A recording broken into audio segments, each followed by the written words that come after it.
Yo, what is up guys, Ghost here. Welcome back to another video. In this one, we have a brand new Delta Force Q&A. This was posted over on Multiplayer First, and it tackles many of the community's burning questions, such as when are the console versions of the game going to release, as well as the mobile versions, how are they dealing with cheaters, and they also broach the subject of just how similar the new Delta Force game looks to Battlefield 2042 in particular. So this should be pretty interesting. Don't forget, the game is going to be available to play for everybody, so if you missed your chance during the alpha, the Steam Next Fest is right around the corner. I believe it's October the 14th. During that week, the game is going to be available for everybody on PC to try. Unfortunately, not for console users, but we're going to get into more of that during the Q&A. But before we begin, as always guys, if you want to keep up to date with both Delta Force and Battlefield here on the channel, leave a subscription. I'll be covering both games going into the future. Of course, Delta Force will be releasing later this year on PC, and then Battlefield 2025, or whatever it turns out to be called, is most likely going to be releasing next year, and I'll be covering all of the news leading up to that as well. So, as always guys, thank you so much for your support. Okay, so let's just jump straight into the Q&A. So this is with the design director, Ricky Liao, and also the publishing director, Jessica Zhang. So I'm going to pick out the most juicy questions here, and the first one is about console. So while we know console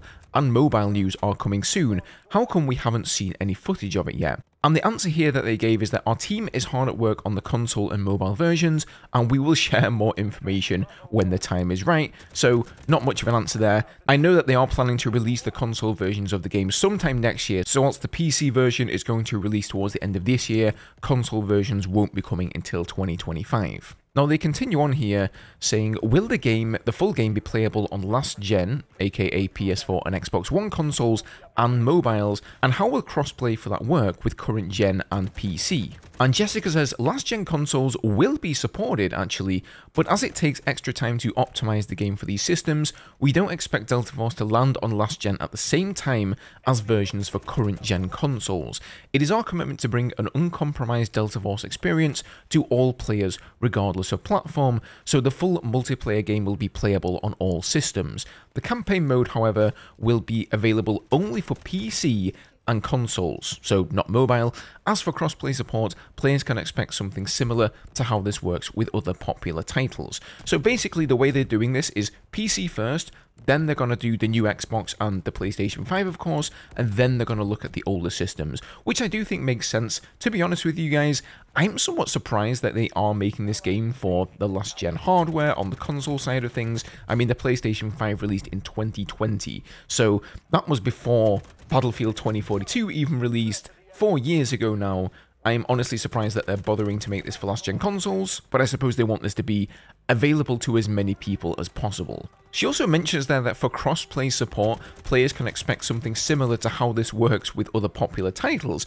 Well, I mean, yeah, we've had crossplay between console and PC, where you get an option, you can turn crossplay on or you can turn it off, but we haven't normally had a version of the game that's on mobile, or if there is a mobile version of the game, it's a completely different version than what people on PC and console are playing. But the way I understand it is that the mobile version is going to be the same version that we're all playing, right? The PC players are playing, the console players are playing. So, in theory, we could play with mobile players, but I think that would just be stupid, right? Surely a mobile screen cannot compare to the mechanics of a mouse and a keyboard or a controller. But then again, you can use a controller on a mobile, so I don't know. Let's see how that turns out. So the next question here is all about cheating, and they say here, with free-to-play games rampantly attacked by cheaters, what's the studio's plan of attack for it? Has the team considered IP bans? And Jessica says, our top priority here is to create a fair game for all players, and we have committed significant resources to achieving this goal. During the alpha test, the team issued a total of 3,665 10-year bans, and intercepted 11,584 cheating attempts. We also identified and blocked 343 cheat tools. This is a long and uphill battle, but we are determined to keep fighting. We are not considering IP bans at this moment, since some players share the same IP address. For repeat offenders, we do have more severe measures in place, including hardware bans. So that is pretty good to hear. I'm quite surprised that there have been so many people cheating in an alpha test of a game just on PC alone. So That's kind of weird. And on the console side here, the next question is all about, will Zim and Cronus units be targeted as well when it comes to cheaters? And they say, as controller support is not yet live in the game, we haven't encountered such issues. However, we do plan to address such devices with a future update of the game's anti-cheat system. So I guess the short answer there is yes. Now, moving on to the Battle Pass, will new characters be tucked away in the Battle Pass, and if so, how much estimated playtime is needed to unlock them, and new weapons if you're on the free tier? So they say one of our key philosophies for Delta Force is to ensure that no gameplay content will be locked behind a paywall. Some operators will be unlocked through the Battle Pass, but they won't require excessive grinds to unlock. So pretty much like what we've seen for Battlefield 2042 and other shooters, anything that is payable in the Battle Pass that you have to unlock there, like the premium tiers or whatever they turn out to be called, is more than likely just going to be cosmetics and nothing gameplay related. So next question here is about the single player campaign. What are the chances of seeing more chapters for single player? Speaking of which, we haven't seen that in a while. So now Ricky's taken over, the design director, and he says, right now we're focused on creating an exciting and satisfying single player experience with our Black Hawk Down campaign. We don't have plans for future single player chapters beyond that at this point. So as you guys will know, there were two available game modes in the beta. There was Havoc Warfare and there was the Hazard Operations, which was the extraction mode, but they also have a single player campaign which is modeled on the Black Hawk Down campaign from one of the past Delta Force games from way back when. So they're just going to do that one campaign. It sounds like that is going to be payable content. Of course, the other two modes, though, going to be free to play and then just in-game purchases. Are there plans to include smaller infantry-only maps in the game? Yes, the team is also exploring other combat experiences, such as trench warfare. So that's cool. Maybe they're going to start taking a leaf out of like Battlefield 1 and Battlefield 5 books there. Now, this next question is quite interesting. So he says the game is sort of split into two genres or modes.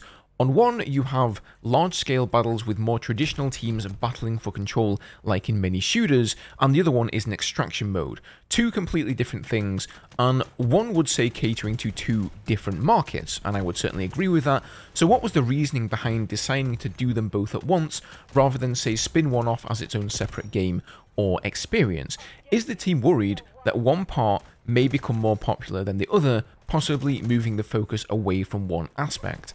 So this is what Ricky had to say about that. He said the Delta Force franchise is known for its unparalleled sense of immersion, transporting players to gritty and realistic battlefields. Havoc Warfare is our way of honouring the franchise's tradition, whilst Hazard Operations expands on that legacy by challenging players with unique missions where the odds are stacked against them. No one can predict the future, but we are enjoying the process and will continue to maintain close communication with our players to ensure that Delta Force remains a long-lasting experience. I think there certainly is a chance that Hazard Operations completely outshines Havoc Warfare, which I think you and me are really looking to play in this game because that's the Battlefield-like experience. If I go and look at Call of Duty and Warzone coming out, Call of Duty used to be about that 6 versus 6 action, search and destroy, domination, that kind of thing, and then Warzone came out, and I feel like all of the content creation around the game, all of the players just flocked to that Battle Royale mode, and that's sort of outshone the regular vanilla Call of Duty experience at the moment. So I do worry a little bit that that's going to happen with Delta Force. Furthermore, I even worry that it's going to happen with the next Battlefield game because there has been rumours that that game too is going to see a Battle Royale mode. Now, moving on here, let's talk about cosmetics. So they asked this question here, will Timmy focus on more grounded and realistic skins, or will it be more like recent Call of Duty skins where anything goes? And they say we want to focus on more grounded aesthetics that fit the Delta Force tone and style. So follow-up question here, are there plans to do crossovers with other games in terms of cosmetics or events? God knows we've seen a lot of ridiculous crossovers in other franchises. And Ricky says this is something that we're currently exploring. However, any such crossover would need to respect the visual design and the overall identity of Delta Force. So hopefully we're not going to see Nicki Minaj running around with a pink gun. So next question here, can we expect an open beta before the year is over for consoles? And Jessica says we know that the community has been eagerly waiting for the console version and controller support, and we've been working very hard on this.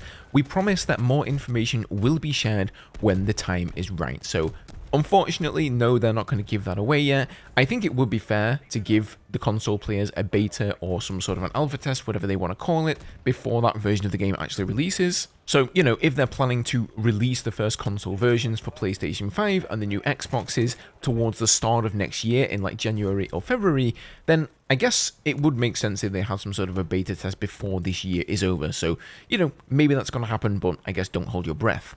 Now, here is the big question. The similarities between the UI and graphic style to Battlefield 2042 are glaringly evident. Is this something that Timmy set out to do to capture the Battlefield audience? And here comes Ricky's answer. So he says, "We have been making Delta Force for 4 years, and the game has seen many iterations with tweaks to its visual design and UI. Ultimately, we decided on a near-future art style to offer players a fresh spin on the Delta Force experience, while providing excellent readability and immersion through the UI. Rather than targeting a specific player base, we aim to meet the expectations of both new and long-time Delta Force fans." He didn't really answer the question there. I feel like he made a point here to say that we've been making Delta Force for 4 years, and the reason he said that is because 4 years ago, as you will be aware, was 2020, and that is 1 year before Battlefield 2042 released. So he's kind of saying, like, we started making our game before Battlefield 2042 even came out, so how could we have copied them? But if you look at those games and compare them side by side, there are way more similarities than just the way that the game looks in terms of its UI and its art style. There are literal operators in this game that are carbon copies of specialists from Battlefield 2042, right? There's a guy who runs around with Falk's Surette pistol. There's another guy that has a shoulder-launched TV missile just like Liz. I don't think anybody can deny it at this point. The similarities are absolutely uncanny. So who knows? Like he said, the game has seen many iterations over the past 4 years with various tweaks to its visual design and the UI. Maybe they saw Battlefield 2042 release, they thought, oh my god, this game has completely failed for DICE and EA, so maybe we can just sort of copy some things from this game, put it into our game, and we'll be more successful for it because we're not going to release our game in a buggy, terrible mess. Overall, though, I think that was a bit of a cop-out answer. Pretty much the kind of thing I expected. Of course, they're not just going to come out and say, yeah, guys, we totally copied that game. But I can't say it really bothers me either. I just want a good game. As a Battlefield player, as somebody who enjoys these large-scale, open, sandbox shooters, I just want a good game that isn't a buggy mess, a new experience, and really just something to put me on until the next actual Battlefield game rolls around. And I think that's probably what most of you are looking for as well. So that is going to do it for this little Q&A video, guys. As always, leave your comments down below and let me know what you guys think about it. And quick reminder, again, you will be able to try the game on the Steam Next Fest from October the 14th until, I believe, the 21st. So if you didn't get into the alpha test and you're still waiting for your chance to try out the game, well, there it is.